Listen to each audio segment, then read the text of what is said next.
పదునెంతో నీ ఓర్పుతో మార్చుకో. చల్ల చెదరైన నీ గూడు కళగా మరి నేడు అలసిన మనసుకు ఆసరందించే బతుకు జట్కా బండి దారి చూపేనండి. ఇది కథ కాదు జీవితం.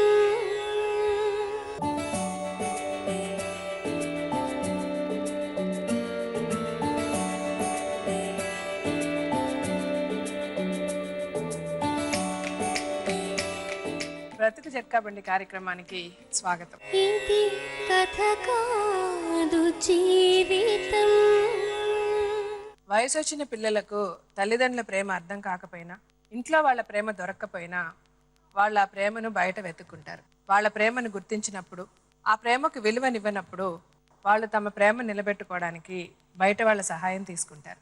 సొంత మనుషుల్ని ఎదిరించి పెళ్లి చేసుకోవడానికి సిద్ధపడిన ఒక ప్రేమ జంట యథార్థ ప్రేమ గాథ ఈరోజు బతుకు చెక్కా బండిలో. ఈమె పేరు జ్యోత్స్న. జ్యోత్స్న శివ 2 ఏళ్లుగా ప్రేమించుకుంటున్నారు.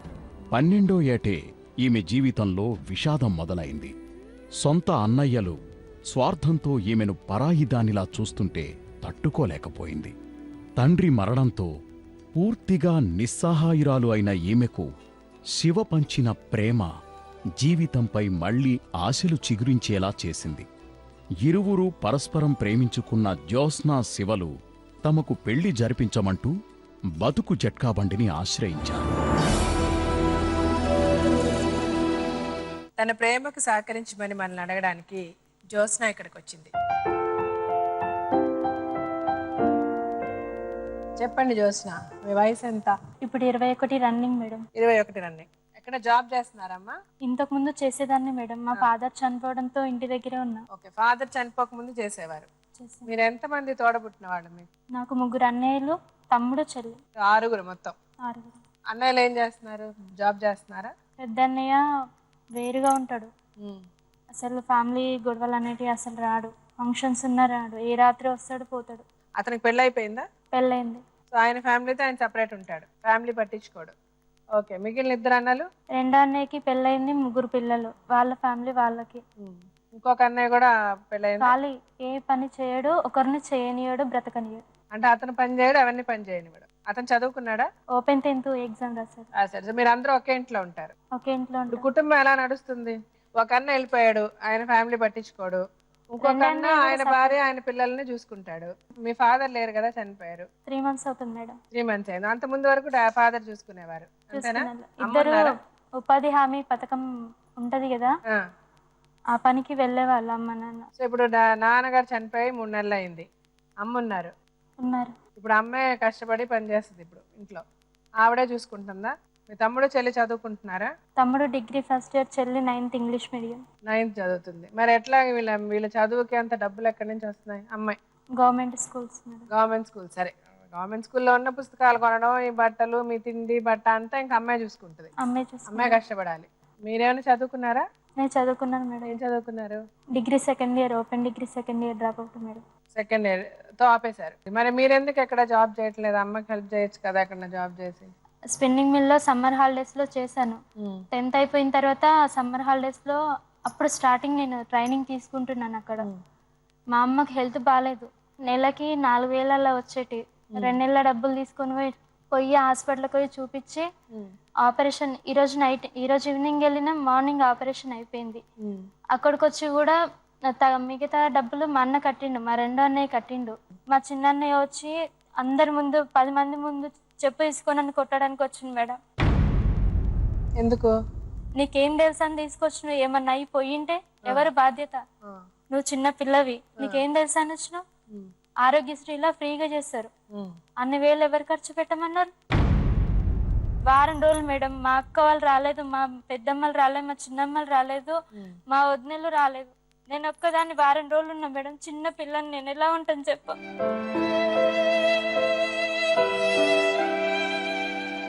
అంటే మీ అమ్మకి బాగా సీరియస్ అయినప్పుడు కూడా వీళ్ళందరికీ తెలుసు కూడా ఎవరు రాలే, నువ్వు ఒక్కదాన్ని తీసుకెళ్ళావు. నేను ఒక్కదాన్ని తీసుకెళ్ళా. నేను పోయిన 3 days తర్వాత ఆపరేషన్ అయినాక మా నాన్న వచ్చిండు. మీ నాన్న వచ్చేమన్నాడు? మా నాన్న ఏమనలేదు. మా నాన్న కాకపోతే అంత ధైర్యం చేయలేకపోయింది. హాస్పిటల్ తీసుకెళ్ళేంత ధైర్యం నాకు చేయలేదు. నాకు కూడా చిన్నప్పటి నుంచి ఇంత ధైర్యం లేదు మేడం. స్కూల్లో మాకు టీచర్స్ బాగా సపోర్ట్ ఉండేది మేడం. నేను స్టడీలో చాలా క్లవర్, బాగా చదువుకునేదాన్ని. అమ్మని తీసుకెళ్ళి నువ్వు మరి ఆరోగ్యశ్రీ నువ్వు ట్రై చేయలేదు అప్పుడు?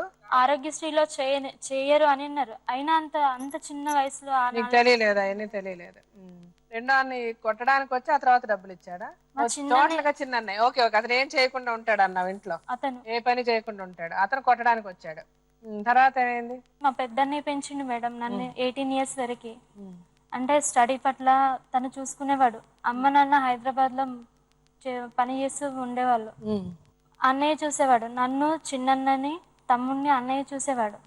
ఇంకా అప్పుడే ఖాళీగా ఉంటామని చెప్పేసి టైలరింగ్ నేర్పించిండు. 3 months లో టైలరింగ్ నేర్చుకున్నా. ఆ డబ్బులతోని నాకు కావాల్సినవన్నీ తీసుకోవడము, మా చెల్లికి కావాల్సినవన్నీ కొనుక్కోవడం. ఇప్పటి వరకు మేడం మా అమ్మని ఎప్పుడో ఒకసారి నాకు ఇది కావాలా కొనిపి అని అడగలేదు మేడం. మీ అన్ని మీరే చూసుకునేవారే? అన్ని మేమే చూసుకున్నాం. మొన్న నేను వచ్చే ముందు కూడా మా అన్నయ్య నన్ను కొట్టిండు మేడం. అంటే మా ఇద్దరి పరిచయం 2 years మేడం. ఎవరిదమ్మా? నేను ఇప్పుడు చేసుకోబోయే అతను. అది ఎలా జరిగింది అతనితో పరిచయం అన్ని చెప్పండి, మీరు మీ కథ చెప్పండి. నేను స్పిన్నింగ్ మిల్ లో చేసేదాన్ని మేడం. చేసినప్పుడు లోడ్ తెచ్చేవాడు, కాటన్ ఇక్కడ నుంచి లోడ్ తెచ్చేవాడు. అతను స్పిన్నింగ్ మిల్ లో పని చేసేవాడా? లోడ్ తెచ్చేవాడు అక్కడ. Okay okay okay.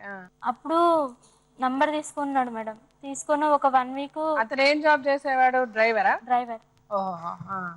ఒక 1 week ఫోన్ చేసింది మేడం. తిట్టేదాన్ని. అయినా నువ్వే కావాలి, నువ్వు లేకపోతే ఉండలేనని మాట్లాడాను. ఇంకా సరే నాకు కూడా ఇష్టం అనిపించింది మేడం. ఒకటేసారి మేము చూడడం అదే లాస్ట్ అండ్ ఫైనల్. మేము ఫోన్ లో మాట్లాడుకోవడమే మేడం. ఎన్ని సంవత్సరాలు అట్లా మాట్లాడుకున్నారు? 2 సంవత్సరాలు మేడం. 2 సంవత్సరాలు. మళ్ళీ ఎప్పుడు కలవలే? ఫోన్లోనే. సో అతను ఎప్పుడు ఫోన్ చేసి మీరంటే ఇష్టమని చెప్పేవాడు.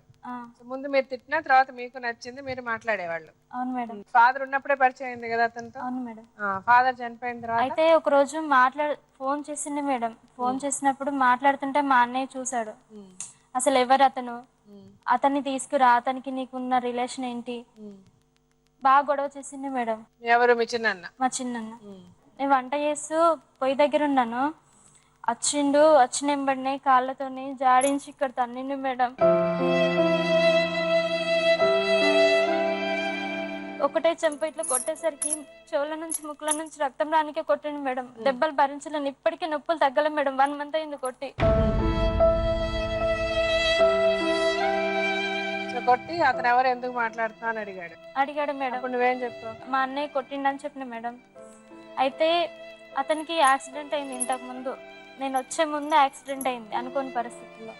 నేను రాలేని పరిస్థితి. నువ్వు సాస్పేట వరకు రా, సికింద్రాబాద్ వరకు రా, వచ్చినాక నేను అడ్రస్ చెప్తాను మేడం. అక్కడికి వచ్చినాక అడ్రస్ చెప్పిండు. వచ్చేసిన మేడం. వచ్చినాక వాళ్ళ అక్క ఉంటది కదా, అక్క దగ్గర గొల్లగూడెంలో పెట్టిండు మేడం. వాళ్ళ అక్క దగ్గరే ఉన్నాను నేను ఇన్ని రోజులు. ఎన్ని రోజుల నుంచి ఉన్నారు మీరు వాళ్ళ అక్క దగ్గర? 3వ తారీఖు నైట్ నుంచి నిన్నటి దాకా అక్కడే ఉన్నా మేడం. జూలై 3వ తారీఖున వచ్చారు? అవును మేడం. మీ ఊరు ఎక్కడ? మా ఊరు Mahabubnagar district madam. So Mahabubnagar నుంచి ఇంట్లోంచి వచ్చేసారు మీరు మీ అన్న కొట్టంగానే? అవును మేడం. మీ అన్న అతను పిలిపించమన్నాడు, అతను పిలిపిస్తే ఇంట్లో గొడవ అవుద్దని చెప్పేసి మీరు ఇంట్లో ఇన్ని రోజులు వచ్చేసారు. నేను నలుగురు ముందు నవ్వుల పాలవుతాం. మీ అక్క ఇలాంటిదని మా చెల్లిని ఎగతాళి చేయరా మేడం? అంటే ఇప్పుడు నువ్వు ఇంట్లోంచి వచ్చేసినా అంటారు కదమ్మా? అంటారు మేడం. ఇప్పుడు అలా కాదు. ఇప్పుడు నువ్వు ఒక అతన్ని ప్రేమించావు. ఫస్ట్ మీ ఇంట్లో మీ అవును నేను ఇతను ప్రేమించాను, ఇతను నన్ను పెళ్లి చేసుకుంటున్నాడని చెప్పాలి కదా. నువ్వు ఎందుకు చెప్పకుండా వచ్చేసావు? చెప్పిన తర్వాత వాళ్ళు నిన్ను మీ అప్పుడు కూడా మీ నాన్న లేదా మీ అన్నలు ఒప్పుకోకుండా తిట్టి కొడితే అప్పుడు నువ్వు వచ్చేస్తే ఓకే. నువ్వు అసలు చెప్పనే లేదు కదా వాళ్ళకి.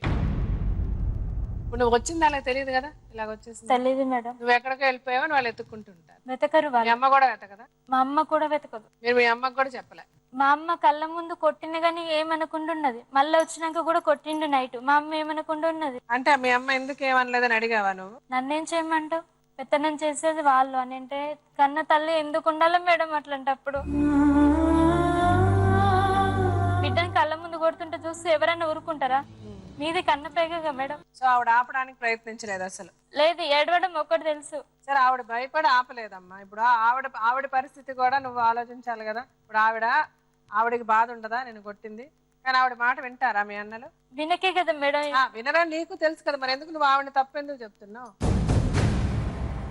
ఆవిడ ఏం చేయగలదు? ఆవిడ నిస్సహాయ పరిస్థితే కదా. ఆవిడ అన్న దాంట్లో ఆవిడ ఏడవడం తప్ప ఆవిడ చేయగలిగింది ఏమీ లేదు కదా.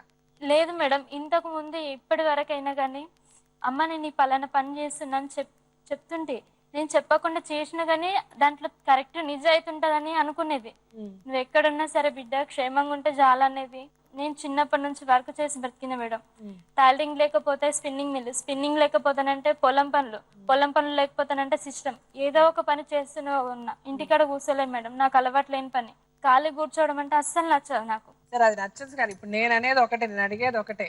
నువ్వు ఇల్లు వదిలి వచ్చేసినప్పుడు నువ్వు ఎవరో అబ్బాయితో మాట్లాడుతూ ఉన్నావు ఫోన్లో. అతను ఏంటన్నది తెలియదు, మీ అన్న కొట్టాడు, ఓకే. ఎవరింట్లో అన్నా అలాగే చేస్తారు అంతే కదా. వాళ్ళ చెల్లి వెళ్ళి ఎవరితోనో మాట్లాడుతుందంటే ఎవరు ఏంటి అంటారు. అతను మంచిగా అడుగు ఉండాలి, సరే కొట్టాడు. అతను మంచి వ్యక్తి కాదు, అతనికి బాధ్యత లేదు, అవన్నీ నీకు తెలుసు అతని గురించి. ఇల్లు వదిలొచ్చే ముందు మీ అమ్మతో అన్నా కనీసం చెప్పాలా వద్దా?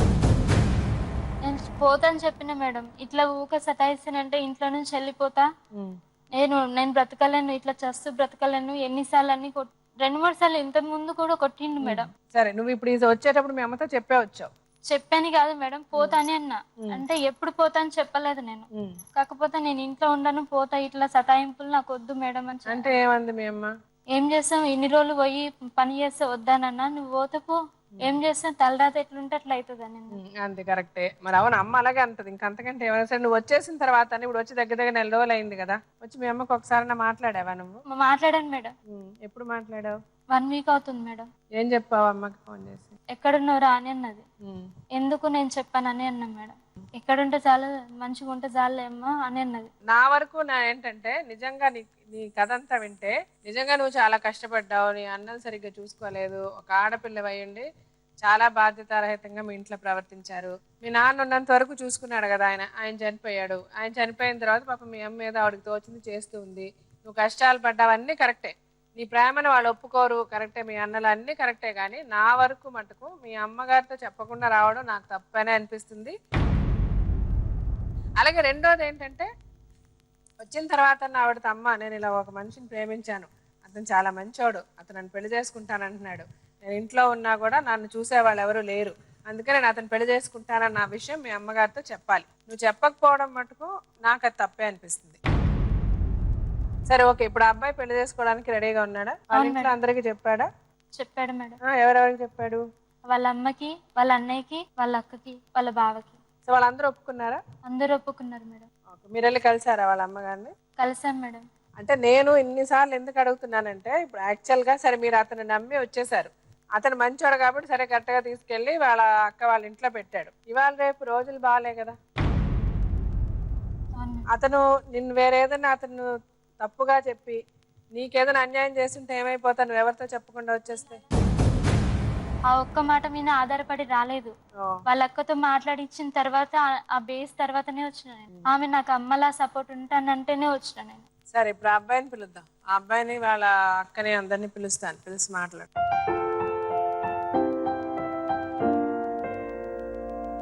చెప్పండి శివ, ఇప్పుడు ఏం పని చేస్తున్నారు మీరు? డ్రైవింగ్. అదే మీరు ఇప్పుడు మొన్న యాక్సిడెంట్ అయినప్పటి నుంచి ఇంటి దగ్గర ఉంటున్నాను. యాక్సిడెంట్ అయినప్పటి నుంచి ఇంటి దగ్గర ఉంటాను. ఇంటి దగ్గర ఇప్పుడు ఏం చేయట్లే? అంటే 1 నెల అవుతుంది మేడం. నెల అయింది యాక్సిడెంట్ అయ్యి? ఆ నెల అమ్మాయి రాకముందు అయింది. అమ్మాయి ఇంటికి రావడానికి ముందు అయింది యాక్సిడెంట్. ఇప్పుడు ఆ అమ్మాయితో మీకు ఎన్ని సంవత్సరాలు పరిచయం? 2 సంవత్సరాలు మేడం. సో 2 సంవత్సరాలు మీరు తను చెప్పినట్టుగా ఫోన్ లోనే మాట్లాడుకుంటూ మేడం. మీ ఇంట్లో అందరు ఒప్పుకున్నారు ఇప్పుడు అమ్మాయిని పెళ్లి చేయడానికి? ఇంట్లో అందరికి ఒప్పించిన తర్వాత అమ్మాయికి రమ్మన్నా మేడం. నేను ఒప్పించాక రమ్మన్నారు, లేకపోతే నేనే వెళ్ళిపోమనుకున్నా అక్కడికి. సో మీరు వాళ్ళ ఇంట్లో వెళ్ళి చెప్పి చేసుకోవాలని అనుకోలే? నేను అన్నా మేడం ఎన్నోసార్లు ఫోన్లో, ఎన్నోసార్లు అమ్మాయికి అంటే మనం మీరేం తప్పు చేయట్లే, పెళ్ళే చేసుకోబోతున్నారు. అయితే అమ్మాయి ఇద్దరు మేజర్లే మేడం. అమ్మాయి భయపడుతుంది అంటే క్యాస్ట్ ఫీలింగ్స్ ఉన్నాయి, కొద్దిగా గ్యాస్ ఫీలింగ్ వాళ్ళు ఒప్పుకోరని అమ్మాయి భయపడ్డది. అంటే నేనేమన్నా మా ఇంట్లో అయితే నేను ఒప్పించుకుంటా అని చెప్పాను ఆల్రెడీ. పెళ్లి చేసుకున్నాక వెళ్ళి వాళ్ళ ఇంట్లో వాళ్ళని కలిసి ఇలా నేను ఏమైనా పెళ్లి చేసుకున్నానని చెప్పే ఉద్దేశం ఉందా మేడం? అమ్మాయి జాగ్రత్తగా చూసుకుంటా మేడం. ఇప్పుడు మీ ఇంట్లో అందరు ఒప్పుకున్నారా? మా ఇంట్లో అందరికి ఇష్టమే ఉంది మేడం. ఎవరు? మీ అక్క, మా అక్కకి, మా బావకి అందరికి తెలుసు మేడం. అంటే నాన్న చనిపోయాడు, నేను చిన్నప్పుడే చనిపోయాడు మేడం. Okay okay. మీ అమ్మగారికి ఇష్టమేనా? ఇష్టమే మేడం. ఆవిడేమి కాదని అనలేదు? లేదు. చెప్పిన వెంటనే ఒప్పుకుందా? ఒప్పుకుంది మేడం, ఏమనలేదు. అమ్మ గిడంగా, మా అన్న గిడంగా ఒప్పుకున్నాడు, మా వదిన గిడంగా ఒప్పుకుంది. మీ అన్నగారు ఏం పని చేస్తారు? మీ కంపెనీలో చేస్తాడు. అన్న కంపెనీలో. మీ అక్క బావ కూడా ఉన్నారా? ఓ మీరు మొత్తం ముగ్గురు? ముగ్గురం మేడం. వాళ్ళ తర్వాత నేను చిన్నోడిని. లాస్ట్. ఫస్ట్ అక్క తర్వాత అన్న తర్వాత నేను. సో ఏమి ప్రాబ్లమ్స్ లేవు. ఏం లేదు మీరు మేడం ఇప్పుడు ఆ మాకు. అమ్మాయిని చేసుకోవడానికి మీ ఇంట్లో మా అందరూ ఇంట్లో అందరికి ఓకే మేడం. ఇప్పుడు మీరు పెళ్లి చేసుకున్నాక వెళ్ళి మీ అత్తగారిని ఆ, కలిసి వెళ్తాను మేడం.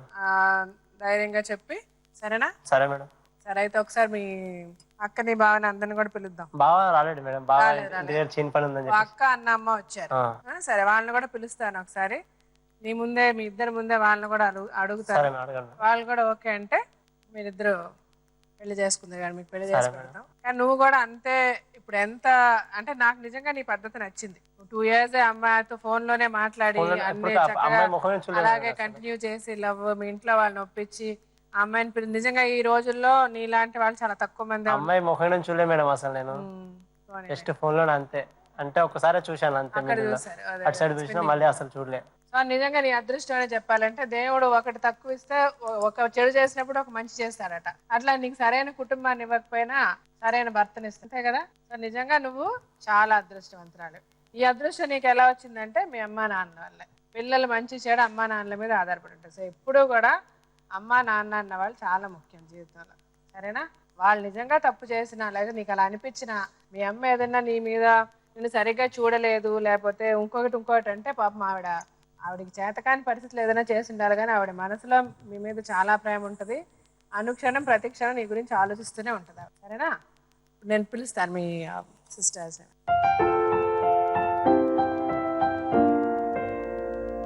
నమస్తే అమ్మా. ఇద్దరు కొడుకులో కూతురా? మీరేమైనా పని చేస్తారమ్మా? కూలి పనికి వెళ్తాను. ఇప్పుడు వెళ్తారా కూలి పని? అయ్యా శాతం అయితే పోతా, శాతం కాకపోతే వెళ్ళరు. ఆయన మీరేం చేస్తున్నారు? కంపెనీలో చేస్తారు. మీరు కూడా వెళ్తారమ్మా పనికి? చేను పనికి వెళ్తారు. పిల్లలు ఉన్నారా? ఒక బిడ్డ. ఎంత వయసు పాపకి? 6 సంవత్సరాలు. తమ్ముడు అంటే బాగా ఇష్టమా మీకు? ఇద్దరంటే ఇష్టం. శివ చాలా మంచోడు అనిపిస్తుంది నాకు. మీకు చాలా ఇష్టం మంచోడా శివ? చిన్నప్పటి నుంచి అంతేనా? ఇద్దరు సమానమే ఇష్టం. అవునా? శివ చిన్నప్పటి నుంచి ఇలా మంచిగానే ఉన్నాడా? మరి ఎందుకు చదువుకోలే శివ? నువ్వు మంచి చదువుకొని ఉండాలి కదా.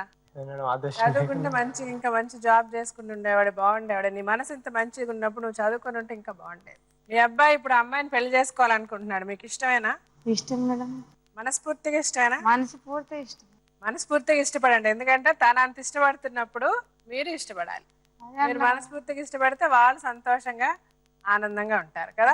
అమ్మకి ఇష్టం లేదని ఏమైనా తనకి మనసులో ఉందనుకోండి, అది ఎప్పటికీ బాధగానే ఉండిపోతుంది. అరే నేను అమ్మకి ఇష్టపడకుండా చేశానే అని. అదే మీరు సంతోషంగా ఒప్పుకున్నారనుకోండి, వాళ్ళు జీవితాంతం సంతోషంగా ఉంటారు. Correct madam. ఏమ్మా? సుఖంగా ఉంటాము. అది నేను ఒక మాట అంటాను, చెప్పండి. ఎప్పటికి నాది ఇంత వయసు ఉండదు. ఏదో మీతో పాటు నాకు తెసారు అనుకో, తిని పడిసి వస్తుంది కాడ. ఇప్పుడు నాకు చేత కాదు, ఇప్పుడు పోయిన రోజు చేతన అవుతుంది. ఇంకా ఎందుకు పని చేయాలి అనుకో, కష్టము. అది ఒక్కటి అడుగుతున్నా మేడం నేను అంతే. ఇప్పుడు మీ అబ్బాయి తనకిష్టమైన అమ్మాయిని చేసుకుంటున్నాడు, మీరు భయపడుతున్నారు. ఇప్పుడు మీరు మీకు ఇష్టమైన అమ్మాయిని చేశారు. ఉన్నామా? ఎలా పెళ్లి అయితే చేయాలి కదా అబ్బాయికి. పెళ్లి అయితే చేయకుండా అయితే మీరు ఇంట్లో పెళ్లి కాకుండా ఉంచుకోలేరు కదా. ఇంకొక కోడలు వచ్చింది, మీకు నచ్చిన కోడలే వచ్చింది. ఉంచుకుంటుందని మీకు గ్యారంటీ ఏంటి? ఇప్పుడు ఎంతో మంది అలాగే ఆ తల్లిదండ్రులు ఏమనుకుంటున్నారంటే, మనం చూసిన సంబంధం చేసుకుంటే పిల్లలు మన కంట్రోల్లో ఉంటారు, నా కోడలు నా కంట్రోల్లో ఉంటుంది అనుకుంటున్నారు. ఎంతమంది కలిసి ఉన్నారు చెప్పండి? తల రాతమ్మా అది. విధి అనేది మనం పుట్టేటప్పుడే అంటే మీ రాత ఆల్రెడీ ఉంది. మీకు ఎలాంటి కోడలు రావాలి, మీ జీవితంలో మీరు సుఖపడతారా లేదా అన్నది ఆల్రెడీ మీకు రాసేసింది. అది మీరు చూసి చేసినా అదే జరుగుద్ది, అబ్బాయి చూసి చేసినా అదే జరుగుతుంది. సో వాళ్ళ జీవితాల్లో ఏది రాసిందో అదే. సో తను రేపు పెళ్లి చేసుకోబోయేది ఆ అబ్బాయి, రేపు కలకాలం కలిసి ఉండబోయేది వాళ్ళిద్దరు కదా. వాళ్ళిద్దరూ కలిసి సంసారం చేయాలి. సో వాళ్ళ మనసులకి నచ్చింది చేసుకున్నారనుకోండి, ఇంకా కొంచెం అవకాశం ఎక్కువ వాళ్ళు బాగోడానికి. రేపు ఒకవేళ నిజంగా వాళ్ళిద్దరి మధ్య ఏమన్నా మనస్పర్ధలు వచ్చినా, లవ్ మ్యారేజ్ చేసుకున్నప్పుడు ఏమనుకుంటారు, మనం కొంచెం అడ్జస్ట్ అయి ఉందాం, ఎందుకంటే మన అమ్మని నాన్న అందరినీ కాదని చేసుకున్నాం, మన ఇద్దరు గొడవ పడితే అసహ్యంగా ఉంటుందని వాళ్ళిద్దరు ఇంకా కాస్త అన్యోన్యంగా ఉండడానికి అవకాశం ఎక్కువ. సో అందుకని మీరు భయపడుతున్నది చాలా కరెక్టే. సో మీరు అప్పటికి మీరు ఇవ్వాలి ఆవిడకి ఆ గ్యారంటీ. అవును కదా? తల్లి అనేది నెంబర్ 1 ప్రయారిటీ ఎవరికన్నా. నేను ఆ అమ్మాయికి కూడా అదే చెప్పా. ఫస్ట్ వాళ్ళ మదర్ తర్వాతనే నన్ను అని చెప్తాడు కదా. ఫోన్ లో ఫస్ట్ ఆమె టాపిక్ వస్తాయి మేడం. సో చూడండి, మీ అబ్బాయి ముందు అమ్మాయికి ఫస్ట్ నాకు మా అమ్మాయి, ఆ తర్వాత నువ్వని చెప్పాడంట. సో ఇంక మీరు భయపడాల్సిన అవసరమే లేదు. ఒకసారి ఫోన్ వచ్చింది, ఎవరి ఫోన్ అని నేను ఎత్తేసిన. ఈమె ఫోన్ అని తెలియదు నాకు, ఇల్లు అట్లాంటిది అని తెలియదు అనమాట. అక్కని ఒక ఆమె ప్రేమిస్తున్నా అని చెప్పిండు. అంటే మళ్ళీ ధైర్యం ఉంటేనే చేసుకో, తీసుకొని రా, లేదంటే వాళ్ళ అమ్మ వాళ్ళ నాన్న వాళ్ళు ఏమైనా పట్టించుకోరు అనుకో, అప్పుడు నువ్వు కూడా నష్టపోతావు అని చెప్పిన. నేను చెప్తే కాదక్క లేకుంటే నేను చనిపోతాను. ఈమె అదేమాట అంటే నాయన అదేమాట అంటే ఇద్దరు చెప్పి ఫోన్ చేసి ఇద్దరు పెళ్లి చేసుకోపోతే మీరు ఒప్పుకోకపోతే చనిపోతా. మా అమ్మకి ఇష్టం లేకుండే, మీ అమ్మకి ఇష్టం లేకుండే, ఆమెకి ఇష్టం లేకపోతే నేనన్నా నువ్వు ఇష్టపడకో వాళ్ళకి చావు చూస్తావా వాళ్ళ పెళ్లి చూస్తావా, అంతే కదా. చనిపోయిన వాళ్ళు వస్తారా, రారు. కరెక్టే మీరు చెప్పింది చాలా కరెక్ట్. అదే నేను అమ్మకి చెప్తున్నా. ఇప్పుడు మీకున్న బాధ కరెక్టే అమ్మ. మీరేమనుకుంటారంటే నాకున్న అనుభవంలో నేను సరైన పిల్లని చూసి చేస్తా కదా, ఈ పిల్ల రేపు ఎలా ఉంటుందో ఏంటని మీరు అనుకుంటున్నారు. కానీ ఒకటేంటంటే మీరు చూసి చేసినా కూడా ఆ పిల్లని ఆ రోజే కదా చూస్తారు. ఆ ఉన్న కొద్దిసేపు మీరు ఆ మంచిది అనుకుంటారు, ఆ తర్వాత ఆ పిల్ల చెడ్డది కూడా అయి ఉండొచ్చు. నాకు మాటలని అమ్మాయి ఎంత మంచిగా కూతురుంది, ఆమెకి ఇంకెవరు, ఆమెనే నాకు అన్నిటికీ. అంతే కదా, నాకు భర్త లేడు, ప్రతిదానికి ఆమెనే. నేను అదే చెప్పా. అందుకనే యాక్చువల్ గా పెళ్ళిళ్ళు అనేవి స్వర్గంలో నిశ్చయిస్తారట. సో ఎవరికి ఎవరన్నది ఆల్రెడీ డిసైడ్ అయిపోతుంది. అలాగే వాళ్ళ తలరాత్రులు కూడా డిసైడ్ అయిపోతాయి. వాళ్ళు సంతోషంగా ఉండడమా లేదన్నది కూడా మన చేతుల్లో లేదు. మనం చూస్ చేసినంత మాత్రాన సంతోషంగా ఉంటారని లేదు, వాళ్ళు చూస్ చేసుకున్నంత మాత్రాన సంతోషంగా ఉంటారన్నది కూడా లేదు. రెండిటిల్లో కూడా తప్పులు జరుగుతాయి. సో మనం ఒకటి మటుకు అర్థం చేసుకోవాల్సింది ఏంటంటే, వాళ్ళు మేమిద్దరం ప్రేమించుకున్నాము అంటే మా ప్రేమకి మీరు ఒప్పుకోకపోతే మేము చనిపోతాం అన్న లెవెల్కి వాళ్ళు ప్రేమించుకున్నప్పుడు మనం వాళ్ళని సపోర్ట్ చేయడమే కరెక్ట్. మీరు నిజంగా చాలా మంచి పని చేస్తున్నారు. అదే పనికి 2 సార్లు ఆ చెరువు మీద కట్ట మీద పోయి కూర్చున్నాడు ఈ పటేల్, చనిపోతాం ఇద్దరం అని. అక్కడ ఆమె ఇక్కడ ఈయన. ఇక మా ఆమె తిట్టింది నా కూతురు. అంతే కదా, మరి ఆవిడ చాలా కరెక్ట్ గా చెప్పారు. తిట్టింది అంటే నీ ఇష్టం మంజమ్మ, మరి శీతం పట్ట అంతే. సో ఇప్పుడు కూడా మీరు ఏంటంటే మీ కూతురు తిట్టిందనో లేకపోతే మీ పటేల్ చచ్చిపోతాడని మిమ్మల్ని బెదిరించాడనో మీరు ఒప్పుకోకండి. మనస్ఫూర్తిగా ఒప్పుకోండి. అప్పుడే నేను వీళ్ళిద్దరికి పెళ్లి చేస్తా. ఎందుకంటే మీరు మనస్ఫూర్తిగా ఒప్పుకుంటానే వాళ్ళకి మంచి జరుగుతుంది. మీరు మనసులో బాధపడ్డారనుకోండి వాళ్ళకి మంచి జరగదు. అడ్డం మాట్లాడద్దు, నాకు అస్సలు మాట్లాడద్దు. అత్తగాని జాగ్రత్తగా చూసుకోవాలి. ఇప్పుడు నీకు నీ కుటుంబం లేదు కదా, నీ కుటుంబంలో నిన్నెవరు, నువ్వు ఒక బిడ్డ ఇప్పుడు అంతే, ఆమె పోయింది ఆమె అంతే, నువ్వు ఒక బిడ్డ, ఇంట్లో ఉంటాం ముగ్గురం అంతే. కరెక్ట్. ఏంటమ్మా మీరేదో చెప్తున్నారు? ఇప్పుడు పెద్ద కోడలు ఉంది ఇంట్లో, మాకు పెద్ద మడతలు ఉంది ఒక ఆమె. అయితే 6 సంవత్సరాల సండే ఆమె చదివిస్తున్నాం. ఆమెను కూడా ఇంకా పాప కూడా పుట్టింది. Very good. ఆమె చదివిస్తూనే ఉన్నాం. కుటుంబం చాలా ఆదర్శప్రాయంగా ఉంది. చాలా మంది చాలా నేర్చుకోవాలి మీ కుటుంబం. చదివిస్తూనే ఉన్నాము. ఆ 6 సంవత్సరాలు వచ్చిన ఆమెకే పని సరిగ్గా రాదు. 1 నెల లోపల వచ్చిన ఆమెను నువ్వు దూరం ఉంచి ఇట్లా పని నేర్చుకోవాలని నువ్వు పొడిచి చెప్పడం, ఫోన్ చేసి మాట్లాడడం అంటే ఎట్లుంటది? లేదు మేడం, మా అన్నయ్య కొట్టిందిగా మేడం, ఇప్పటికే కిడ్నీ చాలా కొట్టిండమ్మా. బాడీ మేడం అసలు ఇప్పటి వరకు అంటే వాళ్ళ కుటుంబాన్ని వదులుకొని వచ్చిందంటే ఇప్పుడు ఎవరి కోసం వచ్చింది? వాళ్ళ భార్య భర్తలు మంచిగా ఉండాలని చేసుకొని అని వచ్చింది. లేదమ్మా మీరు చెప్పేది చాలా కరెక్ట్. మీకు నిజంగా మీరు చేసుకున్న అదృష్టం అంటే మీకు మంచి పిల్లలు ఎలా పుడతారంటే మీరు పుణ్యం చేస్తేనే, మనం పుణ్యం చేస్తేనే మన పిల్లలు మంచిగా ఉంటారు. సో మీరు నిజంగా చాలా గొప్ప మనిషి. మీరు పూర్వజన్మలో చాలా పుణ్యం చేశారు, అందుకని మీకు మంచి పిల్లలు పుట్టారు. మీ కూతురు కూడా చాలా అర్థం చేసుకుంటున్నారు. ఆవిడ చెప్పే మాటలన్నీ కూడా అంటే చదువుకున్న వాళ్ళకి కూడా అంత జ్ఞానం లేదు చాలా మందిలో కదా. కరెక్ట్. ఆవిడ అంత మంచిగా చెప్తున్నారు, అంత బాగా ఆవిడ జీవితాన్ని అర్థం చేసుకున్నారు. సో మీరు ఆవిడ మాట విని మీ కోడల్ని మీ కూతురులా చూసుకోండి. తనకు కూడా ఇప్పుడు తల్లి అందరిని వదిలేసి వచ్చింది, తండ్రి లేడు, అన్నలు సరిగ్గా చూసుకోరు. వాళ్ళ అమ్మగారు పాపం వాళ్ళ అన్నలు ఏం చెప్తే ఇంకా అదే ఆవిడ జీవితం. శివ చాలా మంచోడు, శివ కూడా మంచి చూసుకుని. నువ్వు కూడా శివ ఎంత భార్య వచ్చినా అమ్మే. ఆ మాట నిలబడి ఉంటారు ఫస్ట్ అమ్మే. రాజశేఖర్ గారు కూడా ఫస్ట్ నేను వాళ్ళ ఇంటికి వెళ్ళినప్పుడు అదే చెప్పాను, నువ్వు వినే ఉంటావు. ఆయన అన్నారు అదే, నువ్వు ఏదేవైనా ఫస్ట్ నాకు మా అమ్మనే. ఎందుకంటే వాళ్ళకి వయసు అయిపోయింది, వాళ్ళకి చదువు లేదు. మనం చదువుకున్నాం, జోస్న నీకే చెప్తున్నా, మనం చదువుకున్న వాళ్ళమి, మనం అర్థం చేసుకోగలం, మనకి వయసు ఉంది. సో వాళ్ళని కష్టపెడితే పాపం చాలా బాధపడతారు. మీరిద్దరు ఎప్పుడు ఒక అండర్స్టాండింగ్ తో ఉన్నారనుకోండి, అమ్మ ఏమన్నా పెద్ద పట్టించుకోవాల్సిన అవసరం లేదు. సరేనా?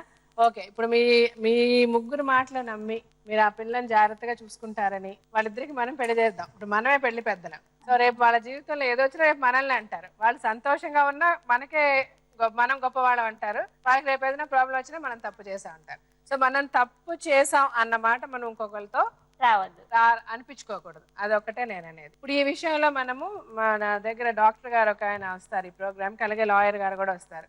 వాళ్ళిద్దరిని కూడా పిలిచి లీగల్ గా ఏంటి ఆ విషయాలు కూడా, అంటే రేపు వాళ్ళ కుటుంబం నుంచి మనకేమి ఇబ్బందులు రావద్దు, అలాగే మీ ఇద్దరికి కూడా ఇబ్బందులు రావద్దు, మీ కుటుంబానికి ఇబ్బందులు రావద్దు, ఇది ఎలా చేస్తే కరెక్ట్ గా ఉంటుందో వాళ్ళని కూడా అడిగి తెలుసుకోండి.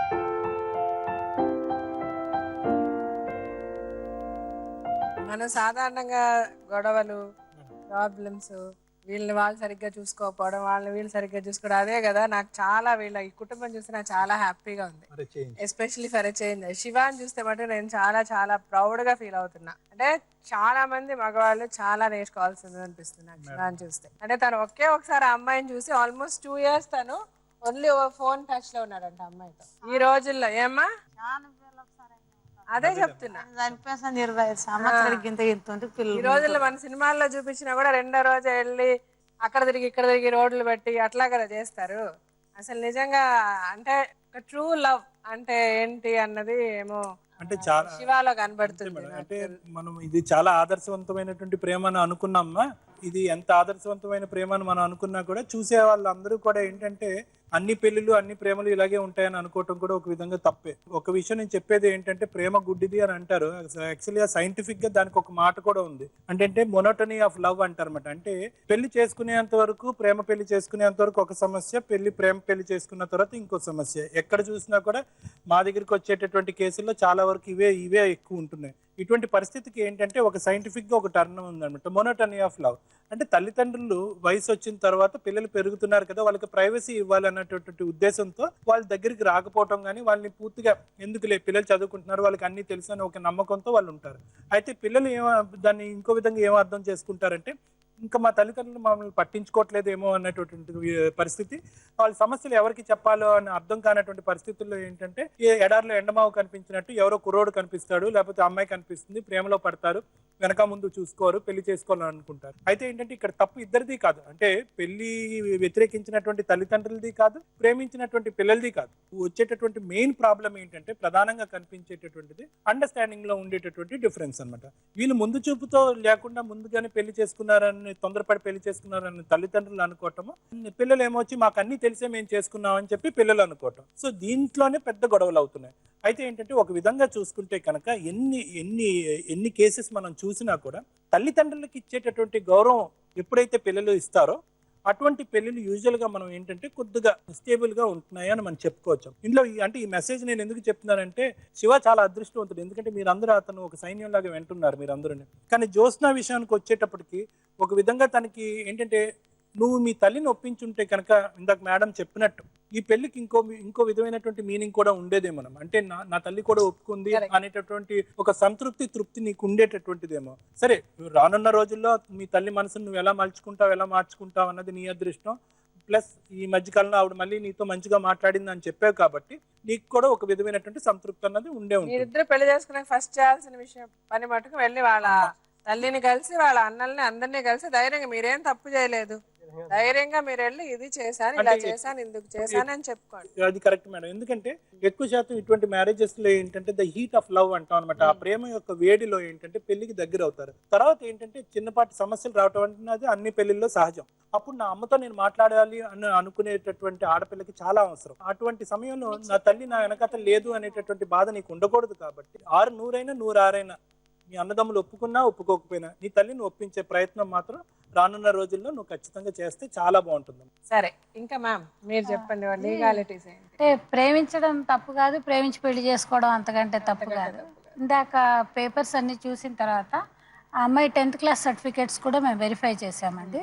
షీఈ్ మేజర్ అమ్మాయి. చదువులో ఇందాక మీతో చెప్పినట్టు చాలా ఇంటెలిజెంట్ గర్ల్ ఆవిడ అమ్మాయి. తర్వాత ఇంకోటి కూడా మాకు ఈ ఎంక్వైరీలో తెలిసింది ఏంటంటే ఇతను PS సదాశివపేటలో ఈ అమ్మాయి కంప్లైంట్ లాంటిది ఇచ్చింది. ఏంటంటే మా వాళ్ళ ద్వారా నేను ఇలా హెరాస్మెంట్కి గురి కాబడుతున్నాను, నేను ఈ అబ్బాయిని పలానా అబ్బాయిని నేను పెళ్లి చేసుకుంటానని అన్నారు. అన్న తర్వాత ఆ పేపర్ కూడా మేము చూసామండి. చూసిన తర్వాత ఈవెన్ పోలీస్ వాళ్ళు కూడా మిమ్మల్ని ఇద్దరు మేజర్స్ కనుక వాళ్ళతోటి వాళ్ళతోటి కూడా సంతకాలు అవి తీయించుకుని ఇంకా మీరు పెళ్లి చేసుకోవచ్చు పర్వాలేదు మీరు ఇద్దరు మేజర్స్ అని అన్నారు. కాకపోతే ఇక్కడ ఇంకొకటి ఏంటి వీళ్ళదంటే ఇంటర్ కాస్ట్ మ్యారేజ్ అని చెప్పేసి వీళ్ళిద్దరి మధ్యన అదొక డిఫరెన్సెస్ ఏదో ఒకటి. ఈ మధ్యన ఇంకొక స్కీమ్ కూడా ఉందండి, కళ్యాణ లక్ష్మి అని చెప్పేసి ఉంది.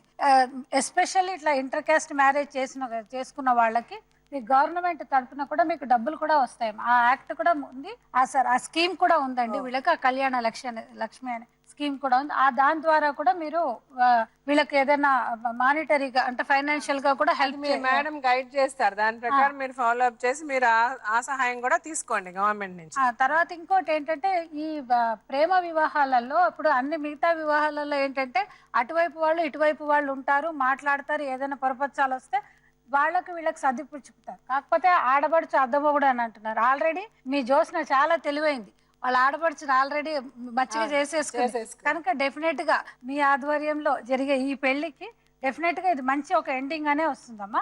కాకపోతే ఈ మ్యారేజ్ ని మళ్ళీ మేము కూడా ఇక్కడి నుంచి పంపించి రిజిస్ట్రేషన్ అనేది చేయిస్తాం, కంపల్సరీ రిజిస్ట్రేషన్. అది చేయించడం మూలాన ఎందుకంటే ఎంత పెళ్లి చేసుకున్నా ఏది చేసుకున్నా కూడా కంపల్సరీ ఆ మ్యారేజ్ ని రిజిస్టర్ చేసుకుంటే లీగల్ గా కూడా వీళ్ళకి ఎటువంటి చట్టంలో ఒక అవకాశం ఉంటుంది. ఆ అమ్మాయికి రేపొద్దున అంటే డెఫినెట్ గా పొరపాట్లు జరగవు, ప్రాబ్లమ్స్ రావు. ఆ రిజిస్ట్రేషన్ అనేది చేయించుకోవడం మూలాన వీళ్ళిద్దరికి కూడా ఈ బంధానికి ఒక శాంటిటీ అనేది ఇచ్చిన వాళ్ళం అవుతామండి. సో అదొకటి. ఆ పిఎస్ లెటర్ నుంచి చూసిన మన లెటర్స్ కూడా మనం చూసాం కనుక మేజర్స్ వాళ్ళ డెసిషన్స్ వాళ్ళు తీసుకోవచ్చు కనుక ఆ విధంగా కూడా మీరు ఎటువంటి భయం కూడా మీకు అక్కర్లేదు. సో మనం ముందుకు ప్రొసీడ్ అవ్వడానికి ఎటువంటి అడ్డంకులు కూడా లేవండి ఇక్కడ. అదే అమ్మా. సో ఇప్పుడు మీరు కూడా ఇప్పుడు డాక్టర్ గారు చెప్పినట్టు లవ్ మ్యారేజెస్ అంటే ప్రేమించి పెళ్లి చేసుకోవడాలు, తల్లిదండ్రులు ఇష్టంతో చేసిన పెళ్ళిళ్ళకి ఇంకొంచెం గ్యారంటీ ఎక్కువ ఉంటది ఆయన ఫీల్ అవ్వడం, ఇవన్నీ కూడా నేను కూడా ఇప్పుడు ఈ ప్రోగ్రామ్ చాలా మంది చూస్తూ ఉంటారు. చూస్తున్న ప్రతి ఒక్కరికి నేను చెప్పదలుచుకుంటున్నది కూడా ఏంటంటే పిల్లలు ఒక వయసు వచ్చిన తర్వాత అంటే చిన్నప్పుడు మనము వాళ్ళు పుట్టినప్పటి నుంచి మనం ఏ బట్ట వేస్తే పుట్టిన వెంటనే మనం ఏ బట్ట వేస్తే ఆ బట్ట వేసుకుంటారు, ఏం తిండి పెడితే అది తింటారు. వాళ్ళు అలా పెద్ద అయ్యే కొలది ఏముంటుంది, వాళ్ళు తినే తిండి దగ్గర నుంచి కట్టుకునే బట్ట దగ్గర నుంచి నేను ఇదైతేనే వేసుకుంటా, ఇదైతేనే తింటా, అక్కడి నుంచే మొదలవుతుంది కదా. సో ఇంకా అక్కడనే మొదలు పెట్టినప్పుడు ఇంకా పెళ్లి అనే అంశం వచ్చేసరికి జీవితాంతం వాళ్ళ లైఫ్ పార్ట్నర్ తో ఉండాల్సిన అవసరం ఉంటుంది. అక్కడ కూడా వాళ్ళ ఇష్టాలు అన్న దానికి తల్లిదండ్రులు కూడా ముఖ్యత్వం ఇవ్వాలి. అట్ ది సేమ్ టైం మన డాక్టర్ గారు చెప్పినట్టు కూడా చాలా మంది ఇప్పుడు టీనేజర్స్ ఏంటంటే ఆ లవ్, ఆ అట్రాక్షన్, ఇన్ఫాక్చుయేషన్ అంటే చూసిన వెంటనే ఒకళ్ళు నచ్చిన వెంటనే అదే ప్రేమ అనుకొని భ్రమలో పడి చాలా మంది కూడా మోసపోతున్నారు. సో ఇలాగా చిన్నపిల్లలు మోసపోకుండా ఉండాలి అంటే నాకేమనిపిస్తుంది అంటే ఒక వయసు తర్వాత పిల్లల్ని మనము ఫ్రెండ్స్ లాగా, స్నేహితుల్లాగా చూడగలగాలి. అంటే వాళ్ళకి ఏ కష్టం వచ్చినా ఏ నష్టం వచ్చినా వాళ్ళు మనతో చెప్పగలగాలి. అలాంటి ఒక అవకాశం వాళ్ళకి మనం కనిపించాలి. ఏ కష్టం వచ్చినా ఏ నష్టం వచ్చినా సంతోషం వచ్చినా దుఃఖం వచ్చినా తల్లిదండ్రులకు చెప్పగలగాలి. అంటే ఆ స్పేస్ మనం వాళ్ళకి క్రియేట్ చేయాలి. అంటే ఏదైనా నాకు అమ్మా నాన్నే, వాళ్ళతో కాకపోతే ఇంకెవరితో చెప్పుకుంటా అనుకునేలాగా మనం వాళ్ళతో బిహేవ్ చేయాలి. ఇప్పుడు లవ్ అన్నది ప్రతి ఒక్కరి వయసులో ప్రతి ఒక్కరికి వస్తుందమ్మా. మనం లవ్ చేయలేదా? ఆ 15 ఏళ్ళు 16 ఏళ్ళు వచ్చేసరికి లవ్ అనేది మొదలవుతుంది. సో బట్ వాళ్ళకి ఆ ఫీలింగ్ వచ్చినప్పుడు కూడా వాళ్ళకి ఎలాంటి మనం ఫ్రీడమ్ ఇవ్వాలంటే, స్వేచ్ఛ ఇవ్వాలంటే అది వచ్చి తల్లిదండ్రులతో చెప్పగలగాలి. తల్లితోనో తండ్రితోనో నేను పలానా వ్యక్తిని చూస్తే నాకు ఇట్లా అనిపిస్తుంది, నేను అతను ఇష్టపడుతున్నాను అనిపిస్తుంది, నేను చేస్తున్నది రైటా రాంగా, అలాగ మాట్లాడే స్వేచ్ఛ వాళ్ళకి ఇవ్వగలిగిన రోజు వాళ్ళు ఏంటంటే తల్లిదండ్రులకి దగ్గర ఏమీ దాచాలని అనుకోరు. ఇప్పుడు మనం కాదు కూడదని తిట్టామనుకోండి, వాళ్ళేంటి మనకి తెలియకుండా ఏం చేయాలని ఆలోచిస్తారు, మన దగ్గర నుంచి దాచడం మొదలు పెడతారు. ఎప్పుడైతే మన దగ్గర నుంచి దాచి మనకి తెలియకుండా వాళ్ళు ఎక్కడికో వెళ్ళి ఎవరినో కలవాలని ప్రయత్నించినప్పుడు ఎన్నో అన్యాయాలు జరుగుతున్నాయి. అదే మనం అర్థం చేసుకున్నప్పుడు వాళ్ళంటే ఓకే నీకు నచ్చిందా, నీ ఫ్రెండ్ రారా మన ఇంటికే పిలిచి మాట్లాడన్నావు అనుకో, మన ముందే ఉంటారు పిల్లలు. సో మనకి ఇంకా వాళ్ళని జాగ్రత్తగా చూసుకోవడానికి అవకాశం ఆస్కారం ఎక్కువ ఉంటుంది. సో ప్రతి తల్లిదండ్రి కూడా పిల్లల్ని ఒక అంటే ప్రేమ విషయంలోనే కాదు, వాళ్ళు చదువు విషయంలో అవ్వనివ్వండి, లేదా మనం ఏంటి చదివించేటప్పుడు ఏమనేస్తారు, నువ్వు డాక్టర్ అవ్వాలి, నువ్వు ఇంజనీర్ అవ్వాలి, మనం ముందే చెప్పేసి వాళ్ళని ఫోర్స్ చేసేస్తుంటారు. అది మనకి వాళ్ళు చెప్పగలగాలి, అలాంటి స్వేచ్ఛను వాళ్ళకి ఇవ్వాలి. అలాంటప్పుడు డెఫినెట్ గా పిల్లలు కూడా అంటే భవిష్యత్తులో వాళ్ళు మంచి పద్ధతిలో పెరుగుతారు. వాళ్ళు ఎప్పుడైతే తల్లిదండ్రుల దగ్గర దాయడం మొదలు పెడతారు జీవితాంతం ఇంకా అదే దొంగతనం అలవాటు అయిపోతుంది కదా. సో ఈ ప్రోగ్రామ్ చూసిన ప్రతి ఒక్కరూ నేను చెప్పింది దయచేసి అర్థం చేసుకుని, అంటే నేను చెప్పిన దాంట్లో ఏమైనా తప్పుంటే క్షమించండి, బట్ నేను పిల్లల్ని అలా ట్రీట్ చేస్తేనే కరెక్ట్. టీచర్స్ అవనివ్వండి, పేరెంట్స్ అవనివ్వండి, ఎవరైనా కూడా ఒక వయసు తర్వాత ఆ వయసుకు తగ్గట్టుగా వాళ్ళకి ఆ స్వేచ్ఛనిస్తూ వాళ్ళు ఏదన్నా మనతో ఫ్రీగా మాట్లాడే ధైర్యం వాళ్ళకి కల్పిస్తే డెఫినెట్ గా పిల్లలు తప్పుదారులు వెళ్ళడానికి చాలా అవకాశం తగ్గుతుందని నేను అనుకుంటున్నాను. శివ, ఇప్పుడు డాక్టర్ గారు, లాయర్ గారు అన్ని చెప్పింది మీరు విన్నారు. సో లీగల్ గా కూడా ఏమి ఇష్యూస్ మీకు ఉండవు, ఎందుకంటే వాళ్ళిద్దరు ఆల్రెడీ మేజర్స్ కాబట్టి మీరు ఆల్రెడీ పోలీస్ స్టేషన్ లో మీరు రాసి ఇచ్చారు, ఇట్లా మీరిద్దరు ఒకరినొకరు ఇష్టపడి పెళ్లి చేసుకుంటారు, వాళ్ళు కూడా మీకు కన్సెంట్ ఇచ్చేసారు, మీకు ఏం ప్రాబ్లం లేదు, మీ ఇష్టం వచ్చినట్టు మీరు పెళ్లి చేసుకోవచ్చు అని చెప్పారు. కాబట్టి మిమ్మల్ని ఇష్టపడే, మిమ్మల్ని నిజంగా మనసారా మిమ్మల్ని ఆశీర్వదించే మనుషులను పెట్టుకొని పెళ్లి చేసుకోండి.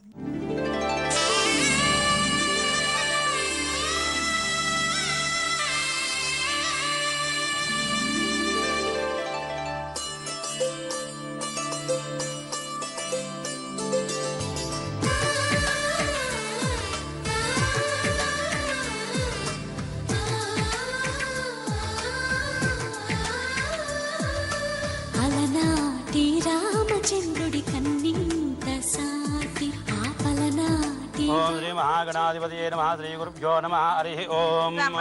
శ్రీ మహాగణాధిపతయే నమః. ఓం దేవీం వాసుదేవాస్తాన్ విశ్వరూపాః అసవో వదంతి తానో మంత్రేషం మోజ్జందుహాన ఏనుర్వాగస్మాన్ ఉపసృష్టైతు. అయం ముహూర్త శుభం ముహూర్తో అస్తు. అయం ముహూర్త సుముహూర్తో అస్తు. తస్సం ఏ సూర్యాదీనా నవలగలవు ఫలదాంగల్పోక్ సంపూర్ణ సకలలాభాప్తిరస్తు. శతమానం భోజాయుష్యేవేంద్రియే ప్రతిష్ఠతి. అయం ముహూర్త సుముహూర్తో అస్తు. ये सूर्यादीना नवानां ग्रहणम् अत्यंत अनुकूलता फलसिद्धिरस्तु. नमस्कार. श्री महागणाधिपतये नमः. ओम शिवो नाम रूपाभ्यां या देवी सर्वमंगलाः त्रयो संस्फुरणात् पुंसां सर्वतो जयमंगलम्. तापस्तेषां जयस्तेषां कुतस्तेषां पराभवः येषामिन्द्रियवरस्याम वरदयस्तो जनार्दनः. आपदां भर्तारं धातारं सर्वसम्पदां लोकाभिरामं श्रीरामं भूयो भूयो नमाम्यहं. सर्वमंगलमांगल्ये शिवे सर्वार्थसाधिके शरण्ये त्र्यंबके देवी नारायण नमोस्तुते. श्री लक्ष्मी नारायणाभ्यां नमः. उमा महेश्वरेभ्यो महाजनेभ्यो नमः. अयं मुहूर्त शुभं मुहूर्तो अस्तु. तस्म ये सूर्यादीना नवानां ग्रहणम् अत्यंत अनुकूलता फलसिद्धिरस्तु.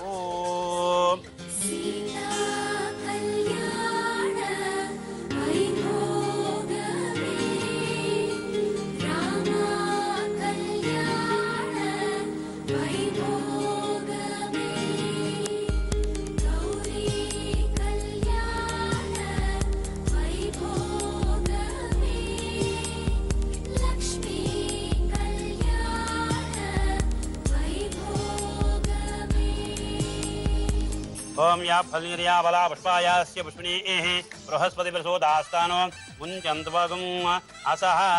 फलदाङ्गल्पोक सम्पूर्ण सकललाभाप्तिरस्तु. शतमानं भवत्याजिष्येवेन्द्रिये प्रतिष्ठति. शतमानं भवत्याजिष्येवेन्द्रिये. अयं मुहूर्त सुमुहूर्तो अस्तु. ये सूर्यादीना नवानां ग्रहणम् अत्यंत अनुकूलता फलसिद्धिरस्तु.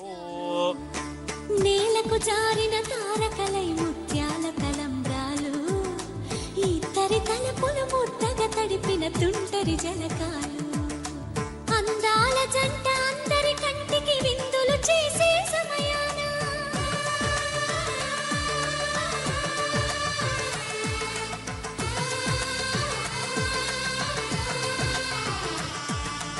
అందాల జంట అందరి కంటికి విందులు చేసే సమయాన కలలకు దొరకని కలగల జంటని 10 మంది చూడండి. తలతల మెరిసిన ఆనందపు తడి చూపుల అక్షితలేయండి. కిందికి చూడమ్మా ఈ నేల వీధి నెల రోజులు చూసి నీవు పెరగోవమ్మా. వెన్నెలమ్మ వెన్నెలమ్మ వన్నెలు చాలమ్మా మా అన్నుల మిన్నకు సరిగా లేవని వెలవెలగోవమ్మా. अयं मुहूर्त सुमुहूर्तो अस्तु. तस्म ये सूर्यादीना नवानां ग्रहणम् अत्यंत अनुकूलता फलसिद्धिरस्तु. शतमानं भवति आयुष्येवेन्द्रिये प्रतिष्ठति.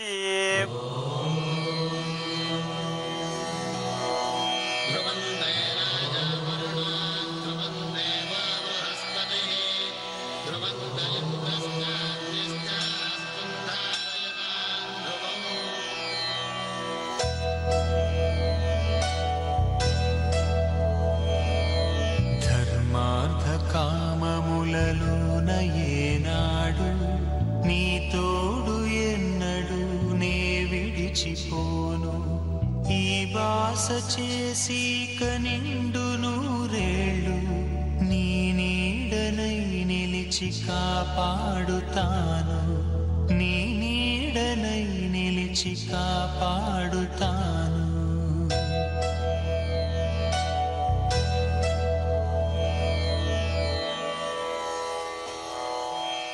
శివ, జ్యోత్స్న, నా వంక చూడాలి ఇద్దరు. ఏంది రెడీ అయిపోయింది ఫోటో.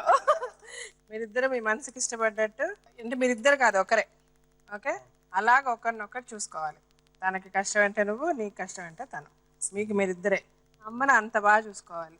ఆవిడ భయపడింది చూసావా, అది అమ్మ భయం నిజం కాదని నిరూపించాల్సిన బాధ్యత మీ ఇద్దరిది, ఓకేనా? ఈ రెండు కాకుండా మీరిద్దరు మా ఇంటికి రండి, ఎప్పుడంటే అప్పుడు నేను ఫోన్ నెంబర్ ఇస్తా, రండి. రాజశేఖర్ గారిని మా పిల్లల్ని అందరిని కలుదురు కానీ అమ్మని తీసుకొని రండి, ఓకేనా? నేను ఫోన్ నెంబర్ ఇస్తా, కాల్ చేసి రండి, ఓకేనా? ఈ క్షణం ఈ పెళ్లిని చూసిన ప్రతి ఒక్కరూ ఈ దంపతుల్ని మీ మనసారా దీవించండి. మీ దీవెనలే వాళ్ళకి శ్రీరామ రక్ష. Thank you.